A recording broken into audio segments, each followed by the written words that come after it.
Righteousness of Our Posterity. What I'll be discussing in the stories of Hamlin Garland's Under the Lion's Paw, Alice Dunbar Nelson's The Stone of the Village, Sherwood Anderson's Hands, John Steinbeck's The Chrysanthemums, Flannery O'Connor's A Good Man Hard to Find, and Alice Walker's Everyday Use. What will this world be like once we are no longer living? Will our teachings and opinions be referred to as righteous, or will our will be remembered in vain? Hamlin Garland's story, Under the Lion's Paw, follows the character of Mr. Haskins in his journey to establish his family in a new environment. This journey to resurrection develops all aspects of Mr. Haskins himself and his family. His family must endure harsh weather and build up their new farm from the ground up. But this journey can only be possible by one man's help, Stephen Counsell. While Counsell is not the father or even related to the Haskins, his humble demeanor and his honesty about his long-lived life is what is inspiring to Haskins. Stephen never speaks of wishing to be remembered, but rather wishes to never turn someone down in need, as he says when the Haskins first arrive. Stephen Counsell's righteousness is what drives Mr. Haskin to build his new home, which would seal the fate of his wife and children. By the end of the story, when Mr. Haskins is faced against Jim Butler, this righteous persona blossoms when Mr. Haskins defends his property, which is his children's future, from the corrupt man, Jim Butler. Alongside the story of the Haskins, the story of Victor Grabert in Alice Dunbar Nelson's The Stones of the Village is one of traumatic internal conflict. Having a half-Negro heritage, he feels lost in his society. He can't spend time with the Negro children because of his grandmother, but in turn, can't be with the white children because of his mixed heritage.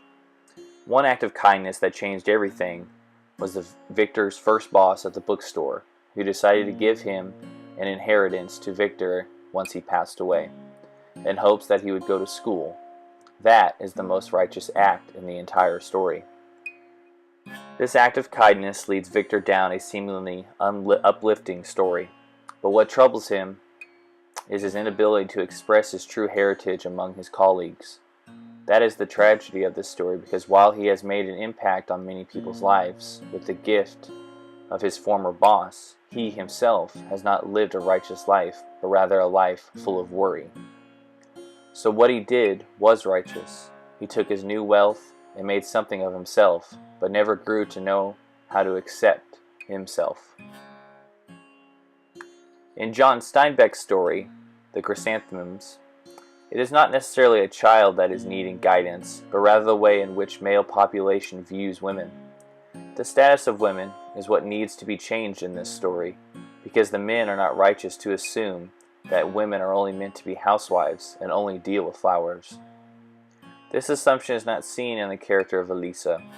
She is able to sharpen her own tools and even takes an interest in boxing despite her husband's disbelief. This is where the righteousness comes into the story. It causes great pain in Elisa when she is unable to express her ambition to learn new crafts. It's a righteous thing to be well-rounded in all things, but with the stereotype placed on women in this time, hinders her from going. In Sherwood Anderson's story Hands, we are told the story of a former teacher by the name Wing, a man who once truly cared for the students that entered his classroom. With his own hands, he would comfort those children and inspired them. This is an incredibly righteous gesture to care for those who will carry on the will of the world. What is not righteous is the society that shunned Wing from a misunderstanding from a child. These accusations push Wing away from his home and his profession. And even worse, it has created a fear towards something that he can never be rid of, his own hands, which are what he uses to guide the generations of people to come. In Flannery O'Connor's story, A Good Man is Hard to Find, there is not much righteousness in this story, but rather an extreme lack of righteousness. This entire family who is starting this trip seem to be far from righteous, but the center of it all is the bitter grandmother who is unanimously hated by her family. But this comes from her lack of respect for the parenting of her grandchildren, and of course her constant habit of trying to push her will onto the others. Even as her family has been killed by the murderous misfit and his crew, she still thinks she can put her will onto anyone she speaks with. But in conclusion, it does not happen this way. She is still killed by the misfit, but just before she does, she says, "You are my son," which is the most unrighteous act to commit when your own flesh and blood lie dead just yards away. The final story I will discuss is Alice Walker's Everyday Use, which is about how we would treat our heritage. This story deals with two conflicting forms of righteousness. One, we have the character of Maggie, who wishes to use her grandmother's quilt for everyday use, as the title claims. And on the other side, her older sister Dee, who wishes to take the quilt to display it in her new home. The conflict of righteousness in this story is that both characters both respect the significance of the quilt despite their different lifestyles. The issue is that the mother is more fond of Maggie because she has remained at home with her. But on the other side is that Dee has moved on with her life and has become a part of the world. She is intelligent and her own person. Both of these children are both righteous in their own right. One wishes to use her heritage and the other wishes to display her heritage with pride in the new world. In conclusion, so where does that leave us? What do all these stories have in common?